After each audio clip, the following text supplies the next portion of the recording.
Hello students, welcome you in our chemistry class. और आज का हमारा जो टॉपिक है, जैसा कि आप यहाँ देख सकते हैं, ये कुछ डिफरेंट होने वाला है, बहुत ही यूजफुल होने वाला है, बहुत इंपॉर्टेंट टॉपिक है मोस्टली उन स्टूडेंट्स के लिए who feel problem in chemistry, जो मोस्टली केमिस्ट्री के अंदर ज़्यादा प्रॉब्लम फील करते हैं या जिन्हें केमिस्ट्री पढ़ने में थोड़ी दिक्कत आती है या जो केमिस्ट्री से डरते हैं।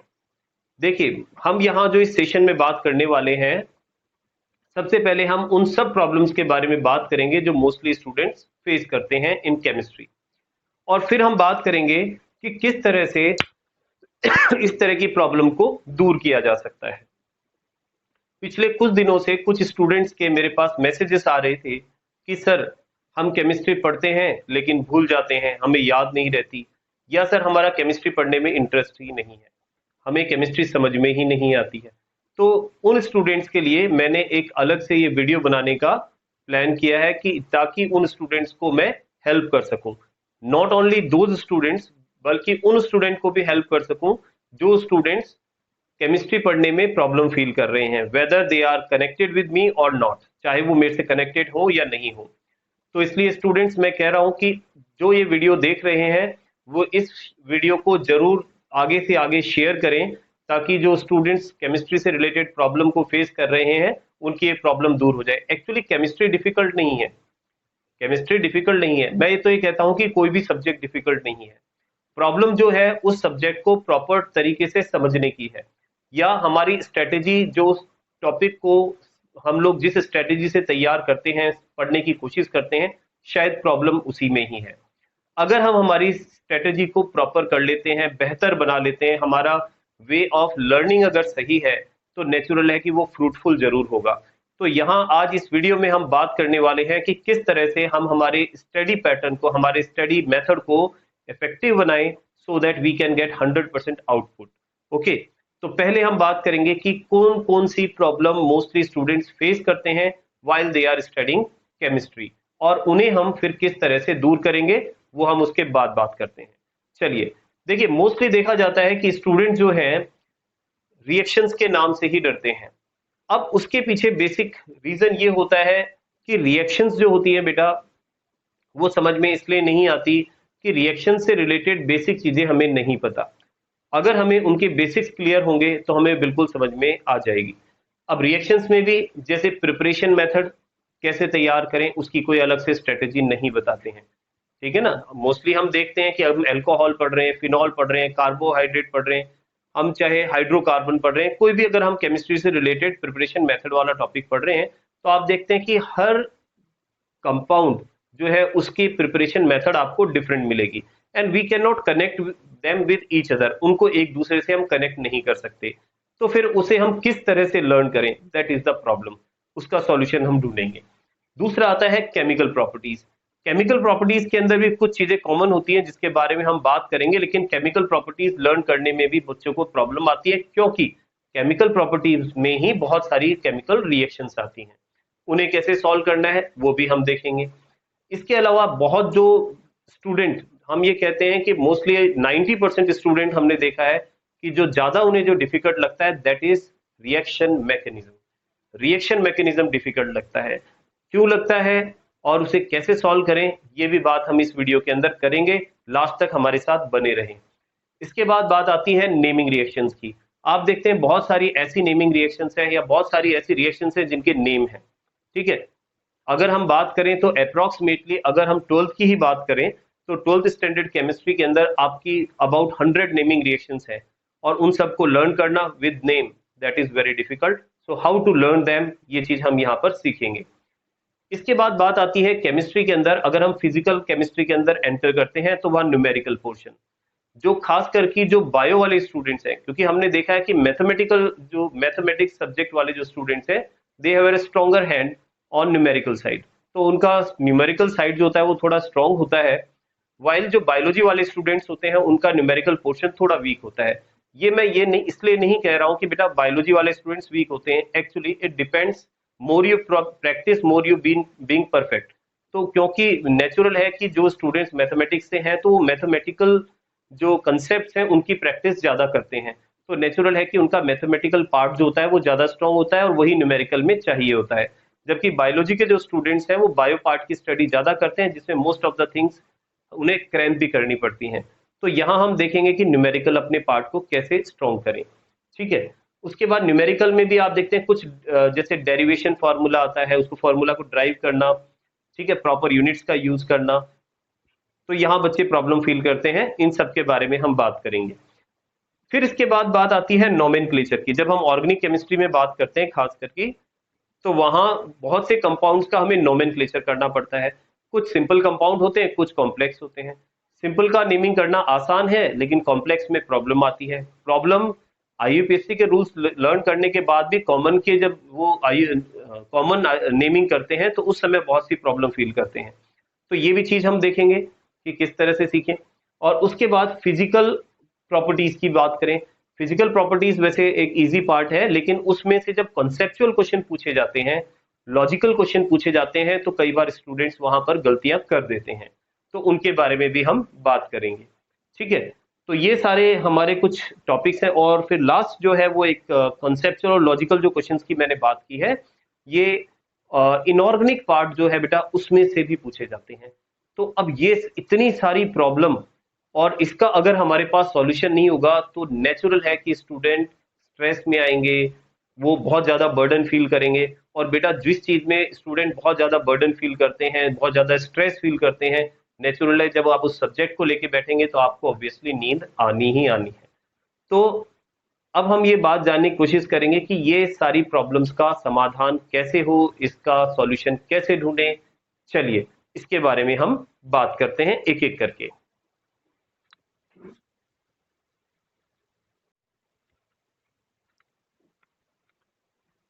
ओके स्टूडेंट्स, चलिए अब हम बात करते हैं problem number first, reaction. Actually हमने देखा है कि मोस्टली स्टूडेंट जो है वो प्रॉब्लम फील करते हैं रिएक्शन के अंदर। ठीक है, तो रिएक्शन के अंदर सबसे पहले हम बात करेंगे प्रिपरेशन के बारे में। देखिए प्रिपरेशन में होता क्या है, एक्चुअली जब आप किसी रिएक्शन पोर्शन में प्रिपरेशन पार्ट लर्न कर रहे हैं, तो आप देखते हैं कि एक रिएक्शन जो है वो दूसरे रिएक्शन से रिलेट नहीं कर रही है, बस इसके अलावा कि उनमें जो बनने वाला कंपाउंड है वो सेम है, जबकि रिएक्टेंट उनमें डिफरेंट होता है। ठीक है, अगर उनमें कोई सिमिलरिटी है तो उसे याद करने में थोड़ा इजी रहता है, लेकिन क्योंकि वहां सिमिलरिटी नहीं है तो वहां प्रॉब्लम आती है। दूसरा जो आता है वो आता है केमिकल प्रॉपर्टीज वाला पार्ट। तो यहाँ केमिकल प्रॉपर्टीज में भी प्रॉब्लम ये है कि स्टूडेंट जब उसे याद करते हैं तो वहां पर एक थोड़ा सा हमें बेनिफिट ये मिल जाता है कि जब केमिकल प्रॉपर्टीज लर्न कर रहे हैं तो वहां पर जो रिएक्शंस है वो केमिकल प्रॉपर्टी में सेम मिलेंगी आपको। जैसे मान लीजिए आप याद कर रहे हैं न्यूक्लियोफिलिक सब्स्टिट्यूशन रिएक्शंस को, तो न्यूक्लियोफिलिक सब्स्टिट्यूशन रिएक्शन में आप सभी में देखेंगे कि न्यूक्लियोफाइल अटैक कर रहा है और किसी का सब्स्टिट्यूशन कर रहा है। या आप लर्न कर रहे हैं इलेक्ट्रोफिलिक सब्स्टिट्यूशन रिएक्शन, तो इलेक्ट्रोफाइल अटैक कर रहा है और सब्स्टिट्यूशन कर रहा है। तो अब मैं जो बताने वाला हूं आपको तरीका, उसमें आपको दोनों को लर्न करने में बहुत ईजी रहेगा। कैसे, देखिए जब आप मान लीजिए किसी रिएक्शन की केमिकल प्रॉपर्टी लर्न कर रहे हैं, आपने केमिकल प्रॉपर्टी लर्न की अल्कोहल की, और आपने उसमें लर्न किया कि अल्कोहल की रिएक्शन अगर आप HCl से कराते हैं, ZnCl2 की प्रेजेंस में, तो आप देखते हैं उससे एल्काइल क्लोराइड बनता है, ठीक है, या क्लोरो एल्केन बनता है। तो ये अल्कोहल की केमिकल प्रॉपर्टी है, लेकिन अगर उसमें क्लोरो एल्केन बन रहा है तो यानी क्लोरो एल्केन बनाने का मेथड भी तो है। बात समझ में आ रही है? तो मेरा कहने का मतलब है कि हो सकता है कि जो आपने एक चैप्टर के अंदर केमिकल प्रॉपर्टीज की फॉर्म में पढ़ा है वो किसी दूसरे चैप्टर के लिए प्रिपरेशन मेथड है। तो क्यों ना हम ऐसा करें कि जब हम केमिकल प्रॉपर्टीज पढ़ रहे हैं तो हम उसे एज ए प्रिपरेशन मेथड की फॉर्म में भी ध्यान रखें, या जब हम प्रिपरेशन मेथड पढ़ रहे हैं हम उससे साथ में ये भी ध्यान रखें कि आगे कौन से चैप्टर के अंदर वो केमिकल प्रॉपर्टीज में आने वाला है। ठीक है ना? तो इसके लिए आपको अपना जो सोच जो है उसको थोड़ा ब्रॉड करना पड़ेगा। ये नहीं कि हम अगर एक चैप्टर पढ़ रहे हैं तो उस चैप्टर तक ही हम लिमिटेड रहें, हमें हमारे सोच को थोड़ा ब्रॉड करना पड़ेगा। हम जब हेलोजन वाला चैप्टर पढ़ रहे हैं तो उस समय अल्कोहल और एल्डिहाइड वाले चैप्टर को भी ध्यान में रखना है कि वहां ये रिएक्शन कहीं केमिकल प्रॉपर्टीज की फॉर्म में तो नहीं है। तो एक पंच से दो काज हो जाएंगे आपके, है ना? You can kill two bird with one stone. ठीक है, इस तरह का काम आप कर सकते हैं। फिर बात आती है रिएक्शन मैकेनिज्म की। तो बेटा मैंने जैसा कहा था कि रिएक्शन मैकेनिज्म जो है वो देखा जाता है कि मोस्टली स्टूडेंट इसमें प्रॉब्लम फील करते ही करते हैं। और उसका रीजन ये होता है कि बेटा जब तक आपको बेसिक्स नहीं पता होंगे ऑर्गेनिक केमिस्ट्री के, you will not be able to understand reaction mechanism. क्योंकि रिएक्शन मैकेनिज्म में आपको क्या चीजें ज्यादा यूज में आती हैं, जैसे कार्बोकेटाइन का अटैक कहाँ होगा, न्यूक्लियोफिल कहाँ अटैक कर रहा है, इलेक्ट्रोफाइल कहाँ अटैक कर रहा है, किसकी स्टेबिलिटी ज्यादा है। तो ये सारी चीजें बार बार रिपीट होती है, ठीक है ना। जब ये चीज बार बार रिपीट हो रही है तो नेचुरल है कि इस चीज के बारे में अगर आपको नॉलेज नहीं है तो आपको रिएक्शन मैकेनिज्म समझ में नहीं आएगी। ये बिल्कुल वैसे ही है जैसे मान लीजिए मैं आपको कोई अदर लैंग्वेज की मूवी देखने के लिए बैठा देता हूं, तो आपको ये तो लगेगा कि वहां पर मूवी चल रही है, लेकिन आपको ये नहीं पता चलेगा कि वो क्या बात कर रहे हैं और स्टोरी क्या है। तो उसके लिए आपको समझ में आना चाहिए कि वो लैंग्वेज क्या है। तो वैसे ही ध्यान रखें, जब आप रिएक्शन मैकेनिज्म की स्टडी कर रहे हैं, जब तक आपको न्यूक्लियोफाइल टर्म नहीं पता, इलेक्ट्रोफाइल नहीं पता, आयंस नहीं पता, फ्री रेडिकल नहीं पता, स्टेबिलिटी नहीं पता, तो हम कैसे एक्सपेक्ट कर सकते हैं कि आपको जीओसी समझ में आएगा, या फिर सॉरी रिएक्शन मैकेनिज्म समझ में आएगा। तो यहां जो इंपॉर्टेंट बात है वो है GOC, journal organic chemistry. Reaction mechanism को समझने से पहले उन सभी स्टूडेंट्स को जो रिएक्शन मैकेनिज्म पढ़ते हैं, खास करके कंपटीशन एग्जाम्स के लिए मेरा सजेशन है कि आप जीओसी को जरूर पढ़ें। आपने 11th क्लास में हो सकता है उस पर ध्यान नहीं दिया हो, लेकिन अब आप वापस से एक बार उन बुक्स को खोलें जहां पर जीओसी है और जीओसी को अच्छी तरह से प्रिपेयर करें। फिर आप रिएक्शन मैकेनिज्म पर आए, फिर आप केमिकल प्रॉपर्टीज पे भी आए। आपको देखो इतने शानदार तरीके से समझ में आएगी ये चीज। एक्चुअली हमने देखा है स्टूडेंट जब केमिस्ट्री पढ़ने बैठते हैं तो कहते हैं कि सर नींद आती है। तो बेटा नींद तो इसलिए आएगी क्योंकि आपको वो समझ में आ रहा, बिल्कुल आ रहा ही नहीं है। और जब समझ में आएगा तो नींद कैसे आएगी, ठीक है ना। क्योंकि जैसे मैंने कहा कि मुझे कोई अगर ऐसे लैंग्वेज की मूवी दिखाने के लिए मतलब मैं बैठ जाऊं और देखने लगूं जिसकी मुझे लैंग्वेज ही नहीं समझ में आती, तो क्या मेरा उसमें इंटरेस्ट क्रिएट होगा? नहीं होगा। तो उसके लिए मुझे समझना तो जरूरी है ना कि सामने वाला व्यक्ति क्या बोल रहा है, क्या बता रहा है। तो वैसे ही बेटा जब तक आपको बेसिक्स नहीं आएंगे तो नींद ही आएगी, ठीक है। तो बेसिक्स क्लियर करने जरूरी है, फिर आपको इंटरेस्ट आएगा, ठीक है ना। जब आपको कोई भी टॉपिक समझ में आने लगता है, आपको सॉल्व करने में इंटरेस्ट आने लगेगा, ठीक है ना। तो ये चीज ध्यान रखें, जीओसी को प्रिपेयर आप जरूर करें। फिर उसके बाद बात करते हैं नेमिंग रिएक्शन की। तो बेटा नेमिंग रिएक्शन को लर्न करने का एक सिंपल सा तरीका जो मैं स्टूडेंट को सजेस्ट करता हूँ वो यही है, क्योंकि पहली बात तो नेमिंग रिएक्शन वो है जिनमें नेम साइंटिस्ट के नेम है और साथ में या रिएक्शन का कोई पर्टिकुलर नेम है और रिएक्शन दी गई है। तो ये आपस में रिलेट नहीं करती है बिल्कुल भी रिएक्शन। तो हम जैसे किसी एक पर्टिकुलर थ्योरी को पढ़ लें और उस थ्योरी से अपन सारी रिएक्शन लर्न कर लें, दैट इज नॉट पॉसिबल। क्योंकि सब में अलग अलग कॉन्सेप्ट लग रहा है, अलग अलग मैकेनिज्म लग रहा है। या तो आपको सारे रिएक्शन मैकेनिज्म क्लियर है, सबके जवाब आराम से लर्न कर सकते हैं। दूसरा तरीका ये है कि आप उन सारी जो नेमिंग रिएक्शन है उनको एक पेज में या एक चार्ट में लिख लें, और लिख करके और फिर उन्हें कुछ दिनों में आप प्रैक्टिस करते रहें या अपनी स्टडी टेबल के सामने लगा लें कि जब भी आप स्टडी करें एक बार उसे देख लें। तो आई एम श्योर कि जब सेशन का एंड होगा या आपका सिलेबस जब कंप्लीट होगा तो आप फील करेंगे कि आपको मोस्टली जो नेमिंग रिएक्शंस है वो याद है, ठीक है ना। तो ये बात हो गई नेमिंग रिएक्शन की। अब हम बात करेंगे न्यूमेरिकल पोर्शन की। चलिए, तो देखिए जब हम बात करते हैं न्यूमेरिकल की, तो जैसा मैंने कहा था न्यूमेरिकल पोर्शन में बहुत से स्टूडेंट प्रॉब्लम फील करते हैं, मोस्टली वो जो मैथमेटिकल हैंड नहीं है।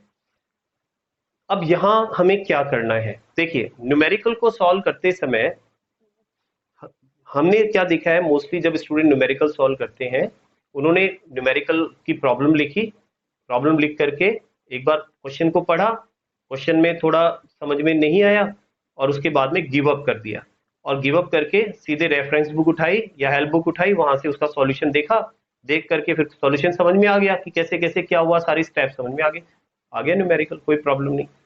लेकिन बेटा उससे आपकी क्रिएटिविटी कहाँ डेवलप हुई, आपका माइंड कहाँ डेवलप हुआ, ठीक है ना। फिर सेकंड न्यूमेरिकल पर ऑब्वियसली आप कंफ्यूज होंगे ही होंगे। सेकंड न्यूमेरिकल आप करेंगे, वापस आपको वही प्रॉब्लम आनी है, फिर आप रेफरेंस बुक उठाएंगे, फिर आप उसमें सॉल्यूशन देखेंगे, फिर बोलेंगे न्यूमेरिकल कर लिया मैंने, आ गया मेरे को, मैंने 2 न्यूमेरिकल सॉल्व कर लिए। तो मेरी तरफ से वो न्यूमेरिकल 0 हुए हैं। वो इसलिए क्योंकि आपने अपना एफर्ट तो लगाया ही नहीं, और जब तक आप अपना एफर्ट नहीं लगाएंगे बेटा आपका माइंड डेवलप नहीं होगा। तो मेरा कहने का मतलब है न्यूमेरिकल को 2-3 बार सॉल्व किए बगैर आपको गिव अप नहीं करना है। पहले उसको 1 2 3 एफर्ट दो आप, ठीक है, 1 2 3 बार उसको ट्राई करें आप न्यूमेरिकल को सॉल्व करने की। और जब आप ट्राई करेंगे एटलीस्ट हो सकता है कि आपका आंसर नहीं आएगा, नो प्रॉब्लम, बाकी आपने एफर्ट लगाया, कोई दिक्कत नहीं है। आपको न्यूमेरिकल नहीं आया, अब आप सॉल्यूशन देखो। लेकिन जो आपने 3 बार उसको ट्राई किया तो आपको 3 नए ऐसे मेथड आए कि जिससे उसका आंसर नहीं आएगा। नेचुरल है कि अगर सेम प्रॉब्लम जब दोबारा आएगी तो आपको वो 3 तरीके पता होंगे कि इन 3 तरीके से तो इसका आंसर नहीं आएगा, क्योंकि आई हैव ऑलरेडी डन, मैं पहले ये 3 मेथड यूज में ले चुका हूं। ठीक है ना। तो ऐसे ही आप जितनी बार उसको ट्राई करेंगे सेल्फ न्यूमेरिकल को सॉल्व करने के लिए, तो उतनी बार ही आपका माइंड जो है ना बेटा वो उन न्यूमेरिकल के लिए ज्यादा डेवलप होता जाएगा, और आपकी जो टाइम उसको सॉल्व करने की जो स्पीड है वो भी इंक्रीज होगी। ठीक है ना। तो मेरा सजेशन यही है कि डायरेक्ट सॉल्यूशन नहीं देखना है, पहले खुद ट्राई करना है 1 बार 2 बार 3 बार, और आप खुद इस चीज को, इस चेंज को महसूस करेंगे। आप ये खुद देखेंगे कि सर मैंने जब बार बार इसको रिपीट किया, बार बार मैंने इसको ट्राई किया, तो अब मेरी ये स्थिति है कि मैं न्यूमेरिकल को एक अटेम्प्ट में ही सॉल्व कर देता हूँ, मुझे बार बार उसको सॉल्व करने की जरूरत नहीं पड़ती है। ठीक है ना। दूसरी बात आती है न्यूमेरिकल में प्रॉपर यूनिट का यूज करना। तो इसमें भी बेटा एक सजेशन है मेरा, बहुत अच्छा सजेशन है। हमने देखा है कि स्टूडेंट जब न्यूमेरिकल सॉल्व करते हैं, चलो गिवन वैल्यूज लिख देते हैं, ये भी चीज ध्यान रखें, न्यूमेरिकल को सॉल्व करने के लिए पहले बेटा गिवन वैल्यूज लिख लो, गिवन क्या क्या है। तो ये कहते हैं ना, well beginning is half done. अगर आपने स्टार्टिंग अच्छी की है, सही की है, तो मान लो आधा काम तो हो गया।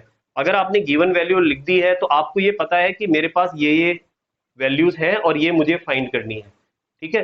तो आपके लिए बहुत इजी हो जाता है। कई बार स्टूडेंट बिना गिवन वैल्यू लिखे हुए और पजल होके गिव अप कर देते हैं कि नहीं मुझे तो नहीं आएगा इसका सॉल्यूशन। तो ये काम तो करना ही करना है। फिर आपने जो फॉर्मूला लिखा है, मान लो आपको क्या करना है कि जब न्यूमेरिकल सॉल्व कर रहे हैं तो यानी एक तो आपको फॉर्मूले सारे पता होने चाहिए, तो उनको अलग से एक पेज पे लिख करके हो तो प्रैक्टिस कर ही रहे हैं आप। उसके अलावा जब आप वैल्यू पुट करते हैं फॉर्मूले में, तो आपको क्या करना है, वैल्यू जो पुट करनी है वो विद यूनिट करनी। ठीक है। और यूनिट के साथ में वैल्यू पुट करके फिर उसका सॉल्यूशन निकालें आप, और लास्ट में जो रिजल्टेंट आपकी वैल्यू आएगी उसमें भी यूनिट आएगी, जो आपके पास बचेगी यूनिट, तो वो आपका आंसर आ जाएगा। तो उससे आपको क्या प्रॉपर यूनिट का यूज करना आ जाएगा। ठीक है। दूसरा एक चीज और मैं कहूंगा कि न्यूमेरिकल आपका स्ट्रांग हो, यूनिट का यूज करना आपको ढंग से आता हो, यूनिट का कन्वर्जन आता हो, इसके लिए बेटा 11th स्टैंडर्ड में आपने डायमेंशनल एनालिसिस पढ़ा था, फिजिक्स में भी पढ़ा था और केमिस्ट्री में भी पढ़ा था। तो वो डायमेंशनल एनालिसिस अगर आपने नहीं पढ़ा हो तो उसको अच्छी तरह से तैयार करें, ताकि आपको कन्वर्जन ऑफ यूनिट्स आता हो। ठीक है। एक बार कन्वर्जन ऑफ यूनिट आएगा तो कई बार बहुत से न्यूमेरिकल में हमें यूनिट को कन्वर्ट करके वैल्यू को पुट करना होता है। ठीक है ना। तो वहां स्टूडेंट्स गलती कर देते हैं, तो ये चीज भी आपको ध्यान रखनी है। ठीक है। तो ये बात हो गई इसकी। एक डेरिवेशन पार्ट और होता है। डेरिवेशन पार्ट में क्या होता है, बिल्कुल जैसे फिजिक्स के अंदर भी आप डेरिवेशन देख, केमिस्ट्री में एक्चुअली में डेरिवेशन काफी कम है, कुछ सिलेक्टेड चैप्टर्स हैं, 3 या 4 चैप्टर जहां आपको डेरिवेशन देखने को मिलती है। तो डेरिवेशन के लिए भी मैं यही कहूंगा बेटा, पहले आप एक बार अच्छी तरह से बुक के अंदर पूरी डेरिवेशन को देखें, या टीचर ने आपको एक्सप्लेन किया होगा उस नोटबुक के अंदर आप उसको देखें। देन आपको क्या करना है, उस कॉपी को, नोटबुक को या बुक को साइड में कर देना है, फिर आपकी रफ नोटबुक निकाल के उसको ड्राइव करके देखें। हो सकता है आप पूरी नहीं कर पाए, नो प्रॉब्लम। ठीक है ना। हो सकता है आप 60% कर पाए, 70% कर पाए, 50% ही कर पाए। देन वापस से आप अपनी बुक को ओपन करें या नोटबुक को ओपन करें और देखें कि आपने कहाँ मिस्टेक की है, और उसका सॉल्यूशन देखें कि क्या सही आंसर आना चाहिए था। फिर उसके बाद वापस नोटबुक को बंद करें और एक बार फिर ट्राई करें आप। ठीक है ना। ऐसा नहीं करें जैसे मैं कह रहा हूँ कि स्टूडेंट क्या करते हैं, सामने बुक रखी है या नोटबुक रखी है, रफ कॉपी सामने है, उसको देख के ड्राइव करते जा रहे हैं, करते जा रहे हैं, करते जा रहे हैं, लास्ट में सॉल्यूशन आ गया, समझ में तो आ गई, समझ में तो आ गई, लेकिन बेटा ध्यान रखना, समझ में आना और उसको एग्जाम के टाइम पर कर पाना और याद हो जाना, they are two different things. ये दोनों बिल्कुल अलग अलग बातें हैं। कई बार ऐसा होता है कि हमें चीज समझ में आ जाती है लेकिन एग्जाम में नहीं लिख पाते या हमें याद नहीं रह पाती, तो उसके लिए हमें प्रैक्टिस करनी होती है। आज कोई जरूरी नहीं है बेटा जो स्टूडेंट ये प्रॉब्लम फेस करते हैं, इवन टीचर्स की भी ये प्रॉब्लम होती है। अगर मान लीजिए मैं ही कोई एक चीज को लर्न करता हूँ, ठीक है, और आज से 10 दिन 20 दिन बाद मैं अगर उस चीज को स्टूडेंट्स को समझाऊं तो हो सकता है उसमें से कुछ चीजें मैं भूल जाऊंगा। तो कांस्टेंट प्रैक्टिस और कांस्टेंट रिवीजन जरूरी होता है, ठीक है ना। तो ये चीज ध्यान रखें कि उसकी प्रैक्टिस जरूर करें, ठीक है। जो भी आप डेरिवेशन वगैरह कर रहे हैं, और प्रैक्टिस का जो मैंने तरीका बताया है उस मेथड से करें, डायरेक्ट नहीं करें आप, ठीक है। ब्रेन को थोड़ा वर्क दें, ब्रेन को थोड़ा वर्क दें, ब्रेन से थोड़ा काम कराएं, ठीक है। उसको ज्यादा आराम नहीं दें, तो जितना आप अपने ब्रेन को आराम देंगे आपका ब्रेन वैसे ही डेवलप होगा। आप उसे हार्ड वर्क कराएंगे, वो हार्ड वर्कर बनेगा। आप उससे अगर हार्ड वर्क नहीं कराएंगे तो आपका ब्रेन लेजी हो जाएगा। तो लेजी नहीं होने देना है, उसको एक्टिव रखना है, ध्यान रखना है। ओके, चलिए फिर बात करते हैं हम नोमेनक्लेचर के बारे में। एक सेकंड, अब हम बात करेंगे नोमेनक्लेचर के बारे में। देखिए नोमेनक्लेचर में क्या होता है, मोस्टली दो तरह के नोमेनक्लेचर ज्यादा काम में आते हैं, आईयूपीएसी और कॉमन सिस्टम ऑफ नोमेनक्लेचर। इसमें मेरा सजेशन ये रहता है स्टूडेंट्स को कि आप जब नोमेनक्लेचर लर्न कर रहे हैं, खासकर आईयूपीएसी, तो कम से कम एटलीस्ट आपको 20 कार्बन तक की चेन की नेमिंग आनी चाहिए, हाइड्रोकार्बन की नेमिंग आपको आनी चाहिए। दूसरा, जो आपके पास फंक्शनल ग्रुप है उनका सफिक्स फॉर्म तो आपको लर्न होना ही चाहिए, फंक्शनल ग्रुप का मेन फंक्शनल ग्रुप की फॉर्म में। साथ ही साथ आपको ये भी पता होना चाहिए कि अगर वो प्रीफिक्स की तरह आते हैं तो उनकी नेमिंग आपको कैसे करनी है, ठीक है। और ज्यादा से ज्यादा एग्जाम्पल सॉल्व करने की कोशिश करें, मिक्स्ड वाले एग्जाम्पल ज्यादा करें जहां पर आपके पास मल्टीपल फंक्शनल ग्रुप हो। क्योंकि क्या होता है कि सिंपल वाले हम लर्न कर लेते हैं और हम सोचते हैं हमको सारा नोमेनक्लेचर आ गया, लेकिन अगर उसमें एक फंक्शनल ग्रुप के साथ दूसरा फंक्शनल ग्रुप भी ऐड कर दिया जाए, there the students feel mostly problem, तो वहां स्टूडेंट को प्रॉब्लम ज्यादा आती है। तो ये करना है। दूसरा एक तरीका और है कि आप क्या करें कि जो नोमेनक्लेचर जब आप लर्न कर रहे हैं, ठीक है, तो जैसे कॉमन नेम है उसको पहले स्ट्रक्चर फिर उसका आईयूपीएसी नेम, या आईयूपीएसी नेम है उसका स्ट्रक्चर फिर उसका कॉमन नेम, इस तरह से उसको इंटर कन्वर्जन करके प्रैक्टिस करें। That will make you very much confident in nomenclature, ठीक है। ये नोमेनक्लेचर की बात की हमने। फिर बात आती है फिजिकल प्रॉपर्टीज की। Actually physical properties based question organic chemistry में भी पूछे जाते हैं, इनऑर्गेनिक केमिस्ट्री में भी पूछे जाते हैं। अगर हम बात करें ऑर्गेनिक केमिस्ट्री के अंदर, तो बेटा ऑर्गेनिक केमिस्ट्री के अंदर फिजिकल प्रॉपर्टी से रिलेटेड जो क्वेश्चंस आते हैं वो कॉन्सेप्चुअल भी आ सकते हैं, लॉजिकल भी आ सकते हैं। कॉन्सेप्चुअल क्वेश्चन में आप देखिए इस तरह के जो एक्सेप्शनल क्वेश्चंस होते हैं वो ज्यादा आते हैं। एक जनरल ट्रेंड चल रहा है कि भाई बॉइलिंग पॉइंट बढ़ रहा है, बॉइलिंग पॉइंट घट रहा है। अब वहां जहां हम एक्सपेक्ट कर रहे हैं कि बॉइलिंग पॉइंट ज्यादा होना चाहिए वहां कम हो गया, या एक्सपेक्ट कर रहे थे कम होना चाहिए वहां बढ़ गया। ऐसे क्वेश्चंस बहुत इंपॉर्टेंट होते हैं खासकर की फिजिकल प्रॉपर्टीज में। तो फिजिकल प्रॉपर्टीज वाले क्वेश्चंस में ध्यान रखें, एक्सेप्शन को आप अच्छी तरह से लर्न करें। अब इसमें भी मेरा एक सजेशन है, इसमें आप लोग क्या करें कि जब आप फिजिकल प्रॉपर्टीज लर्न कर रहे हैं ना, तो एक चार्ट बनाएं, और उस चार्ट के अंदर आप क्या करें, ये आप सेल्फ कर सकते हैं, आपको बुक्स में नहीं मिलेगा। चार्ट ड्रॉ करके और उस चार्ट के अंदर आप कंपाउंड्स के नेम लिखें। तो आपने लिखा, ठीक है, हेलोजन कंपाउंड लिखा, एल्कोहल लिखा, फिनॉल लिखा, एल्डिहाइड लिखा, कार्बोक्सिलिक एसिड लिखा। फिर आप उनके बॉइलिंग पॉइंट से रिलेटेड पॉइंट, पहला बॉइलिंग पॉइंट फिर मेल्टिंग पॉइंट, ठीक है, इस तरह से डेंसिटी, फिर उनके एक्सेप्शन, नीचे एक पॉइंट में एक्सेप्शन की, अल्कोहल में एक्सेप्शन वाला कौन सा पॉइंट है, एल्डिहाइड में कौन सा है, ठीक है, कीटोन में कौन सा है। तो ऐसे आप उनको लिख सकते हैं। तो जब आपके सेल्फ ड्रोन चार्ट होते हैं ना बेटा, वो बहुत अच्छी तरह से याद रहते हैं, बहुत अच्छी तरह से। ये चीज ध्यान रखें, ठीक है। अब इसके अलावा बेटा एक चीज और मैं आपको बहुत इंपॉर्टेंट बात बताऊंगा। देखो actually importance of self making notes, जो आपके खुद के बनाए हुए नोट्स होते हैं ना, उनका सबसे ज्यादा इंपॉर्टेंस होता है। क्योंकि मैंने देखा है कि कई बार क्या होता है, कुछ स्टूडेंट्स, सब नहीं, बहुत से स्टूडेंट्स बनाते हैं अपने नोट्स, कुछ स्टूडेंट बहुत लेजी होते हैं। वो क्या करते हैं, बुक सामने खोलते हैं, उसमें से ही लर्न कर लेते हैं, एनसीईआरटी खोली लर्न कर रहे हैं, एग्जाम आइडिया खोली उसमें लर्न कर रहे हैं। That is not the way to learn chemistry. आप जब याद करते हैं तो आपके खुद के नोट्स होने चाहिए। होता क्या है कि जब आपने खुद के नोट्स बनाए हैं तो वो सेलेक्टिव होते हैं। आप जब खुद के नोट्स बनाते हैं, नो प्रॉब्लम, आप 2-3 बुक से आप कंसल्ट करके बना सकते हैं, ठीक है। लेकिन एग्जाम के टाइम पर जब आप रिवीजन कर रहे हैं तो 2-3 बुक से आप नहीं कर सकते। तो आपके पास जो सिलेक्टेड मैटर आपके नोटबुक के अंदर लिखा हुआ है, जब आप उसको लर्न करेंगे, which you have already learn in your PT test और यूनिट टेस्ट, इनमें आप लर्न कर चुके हैं, तो उसको जब आप दोबारा रिवाइज करेंगे तो आप बहुत इजीली लर्न कर पाएंगे। रादर देन कि आप अगर मान लो कोई बुक ले रहे हैं, उस बुक के अंदर अलग लैंग्वेज है, फिर एग्जाम के टाइम पर वो बुक मिली नहीं, कोई दूसरी लिया है आप बुक, उसमें से लर्न कर रहे हैं, उसमें से भी उसमें कुछ अलग राइटर ने कुछ अलग तरह से उसको समझाया हुआ है, तो स्टूडेंट्स गेट कंफ्यूज। ठीक है, तो ऐसा नहीं करना है, अपने प्रॉपर नोट्स बनाने हैं, ठीक है, और उनको टाइम टू टाइम रिवाइज करना है। एग्जाम के लिए शॉर्ट नोट्स आप अलग से बना सकते हैं, क्योंकि एग्जाम के टाइम पर आपको पूरा एक साथ समेटना बहुत मुश्किल हो जाता है। तो उस समय उन पॉइंट्स के नोट्स बना सकते हैं जो आपको लगता है कि मैं भूल जाऊंगा या कंफ्यूज हो जाऊंगा, या एग्जाम के पॉइंट ऑफ व्यू से ये सिलेक्टेड पॉइंट्स ज्यादा इंपॉर्टेंट है, ये मुझे एक बार रिवाइज करने की और जरूरत है, तो वो एंड टाइम पर काम में आते हैं।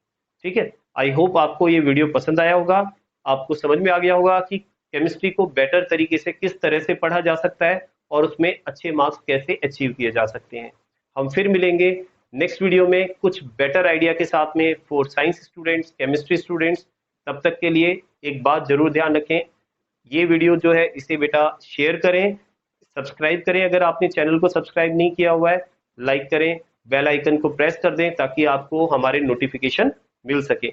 लेकिन शेयर करना न भूलें ताकि दूसरे स्टूडेंट्स जो प्रॉब्लम फील कर रहे हैं और जो स्ट्रेटेजी जिनके पास प्रॉपर नहीं है कि हम केमिस्ट्री किस तरह प्रिपेयर करें, उन्हें एक प्रॉपर स्ट्रेटेजी मिल सके। नेक्स्ट वीडियो में फिर मिलते हैं, बाय।